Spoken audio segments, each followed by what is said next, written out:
আপনারা প্লিজ মনে রাখবেন যে বাংলাদেশের 53 বছর বয়সে কোনো মিডিয়ার অফিস আগুন জ্বালানো হয় নাই।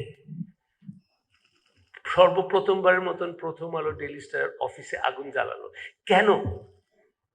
আমরা কি অপরাধ করলাম?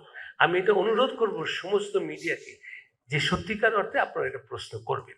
তবে ভবিষ্যতের দিকে আমি তাকাতে চাই, আমি সুন্দর একটি সম্পর্ক আমি মিডিয়ার সঙ্গে তুলতে চাই। সেখানে আমার অনুরোধ থাকবে, প্রথমে মত প্রকাশের স্বাধীনতা হচ্ছে স্টেপ 1, বাট যেটা রাজনীতির দলের সবচেয়ে গুরুত্বপূর্ণ অবস্থান হবে,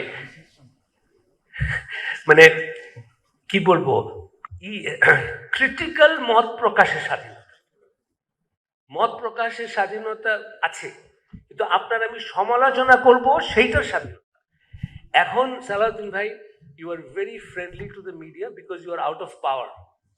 আপনি ক্ষমতায় গেলে আপনি কেমন হবেন সেটা আমরা যখন দেখব, যে আপনি একই রকম উদার, একই রকম ভাবে আপনি গ্রহণ করছেন সমালোচনা।